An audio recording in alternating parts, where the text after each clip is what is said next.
آپ نے metre rent جو ہے وہ کہاں سے کہاں بڑھا دیا.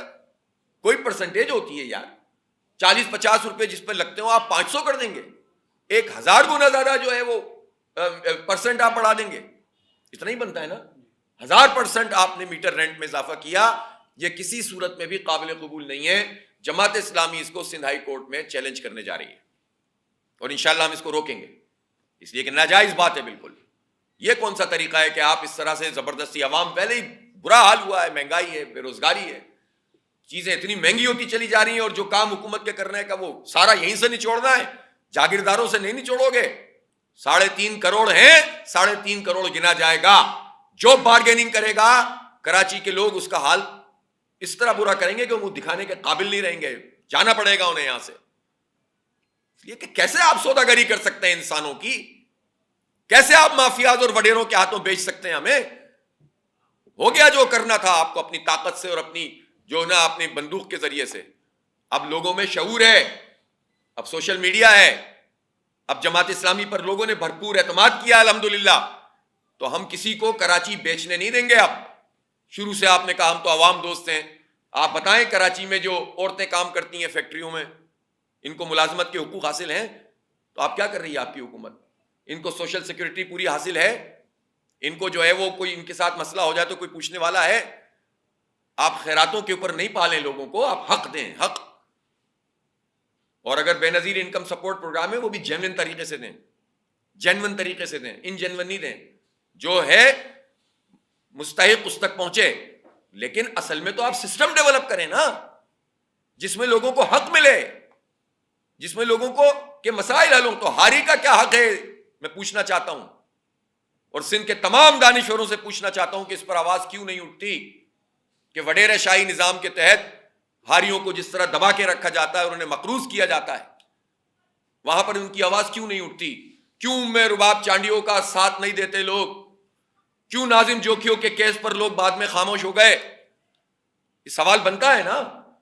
تو یہ سوال انٹیریئر سندھ کے مظلوموں کے لیے بھی ہے, اور شہری علاقوں میں رہنے والے لوگوں کو اگر ملازمت سے محروم کیا جائے گا تو ان کے لیے بھی ہم آواز اٹھائیں گے. جس کو لسانیت کا رنگ دے گا اس کے ذہن میں لسانیت ہے, اس کے ذہن میں فساد ہے, وہ لوگوں کو منتشر کر کے اپنی سیاست کرنا چاہتا ہے. ہم یہ سیاست کبھی نہ کر سکتے تھے, نہ کریں گے. سب ہمارے بھائی ہیں, سب ہمارے دوست ہیں. جو رائٹ بینک اور لیفٹ بینک کے آؤٹ فال ڈرین تھے وہ آپ نے نہیں بنائے. بتائیں نا ذرا, حساب تو دیں آپ. ترقیاتی بجٹ کے 6-7 ہزار ارب روپے 15 سال کے ہیں. سندھ کے عوام کو آپ نے ان 6-7 ہزار ارب روپے میں سے کیا دیا ہے؟ 300 ارب روپے سال کا آپ کا تعلیم کا بجٹ ہے. کہاں ہے تعلیم؟ بھائی لسانیت پھیلا کر تو آپ دونوں نے بہت کچھ کر لیا, ایم کیو ایم اور پیپلز پارٹی نے. وہ ہم نہیں کرتے, ہم نہیں کر سکتے, ہم افورڈ ہی نہیں کر سکتے. ہم تو سندھیوں میں بھی کام کرتے ہیں, مہاجروں میں بھی کرتے ہیں, ہم تو یہ افورڈ ہی نہیں کر سکتے. لیکن ہم حقائق تو بتائیں گے نا کہ اگر شہری سندھ ہے تو یہ پیپلز پارٹی دیکھیں, میں آپ کو صرف اس لیے بتا رہا ہوں. مراد علی شاہ صاحب اس میٹنگ میں شریک ہوئے, جو میٹنگ میں بھی شریک تھا, وہ زوم سے تھے, اور انہوں نے اچھی بات کی. انہوں نے ایکسس دینے کی بات کی, فلاں کی, اس کا جواب میں نے آپ کو اپنی پریس کانفرنس میں دیا ہے. لیکن انہوں نے 3 سے 4 مرتبہ بات کی کہ سندھ کی گنتی کم ہے اور اس پر ہمارے تحفظات ہیں اور ہم قبول نہیں کریں گے. اور انہوں نے آئیڈینٹیفائی بھی کیا 3-4 اضلاع کو, لاڑکانہ کو کیا. کچھ نمبرز وہ بتا رہے تھے کہ ہاؤس ہولڈ نمبر اتنے پوائنٹ یہاں پر ہے, پنجاب کا اتنا ہے, لاہور کا اتنا ہے. ٹھیک تھے زیادہ دو شمار, میں مانتا ہوں اس بات کو. لیکن انہوں نے سجاول کی بات کی, لاڑکانہ کی بات کی, انہوں نے عمر کوٹ کی بات کی. مجھے اچھی ذمہ داری سے کہہ رہا ہوں. لیکن انہوں نے کراچی کا لفظ بھی نہیں نکالا منہ سے. مجھے تکلیف یہ ہے کہ آپ کراچی کو اپنے صوبے کا حصہ کیوں نہیں سمجھتے؟ کراچی میں تو سب لوگ رہتے ہیں نا. کراچی کا سندھی نہیں ہے کیا؟ کراچی کا بلوچ نہیں ہے؟ آپ وہاں سے ووٹ بھی لیتے ہیں, جیسے بھی لیتے ہیں. آپ یہاں کے سندھیوں کی وکالت کیوں نہیں کرتے؟ آپ کو صرف اپنی کانسٹیٹوئنسیز کی بات کیوں کرتے ہیں آپ؟ اور اس لیے کرتے ہیں آپ کہ ظاہر ہے وہاں کے اگر نمبر بڑھیں گے اور یہاں کے نمبر کم ہوں گے تو سندھ اسمبلی میں آپ کی نمائندگی زیادہ ہو جائے گی. بس یہ والی بات ہے. محکمہ شماریات کے اسلام آباد سے ٹیم آ کر اس نے رینڈم چیکنگ کی تو ان کو یہ بات پتہ چلی کہ اکثریت میں خانہ شماری نہیں ہوئی, اور جہاں خانہ شماری ہوئی وہاں مردم شماری نہیں ہوئی. تو یہ تو ایک ایسی بات ہے نا کہ جس میں نہ سندھی ہے نہ مہاجر ہے. تو کرنا چاہیے نا, جس کی گنتی نہیں ہوئی اس کی پوری کرو. اچھا, اسی طرح سے آبادیوں کی آبادیاں ہر ڈسٹرکٹ میں, ایون جو ہے آپ یہ دیکھیں جو پورا تیسر ٹاؤن کا اور یہ اسکیم 33 ہے, گلشن حدید ہے, اس طرح کے علاقے, ان کی گنتی پوری نہیں ہوئی. اسی طرح سے آپ ڈسٹرکٹ سینٹرل میں خاص طور پر گنتی اس کی کمپرومائز انتہائی، اور بیس لائن وہی 2017 بنائی ہوئی، بھائی وہ تو بیس لائن ہے ہی نہیں، وہ تو جعلی مردم شماری ہے، اس کے باوجود بھی اس کی گنتی آگے نہیں بڑھ رہی.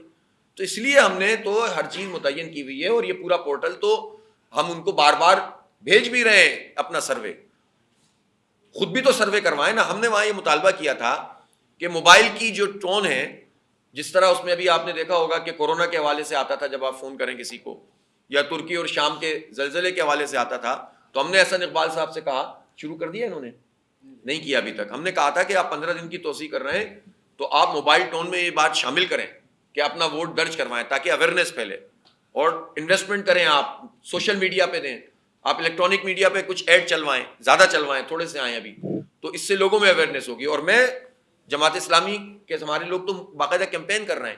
15 دن ہم اپنے ساتھیوں سے کہا ہے کہ لوگوں سے رابطہ کریں. ہم نے ایک مینول فارم بنایا ہے کہ جس کی گنتی نہیں ہوئی ہے وہ درج کروائے. ہم صرف سیاست بازی نہیں کر رہے، بلکہ ہم وہ سیاست کرتے ہیں کہ جو لوگوں کے لیے فائدہ مند ہو، اور ہم لوگوں سے رابطہ کر کے اس گنتی کو پورے کرنے میں معاونت کر رہے ہیں.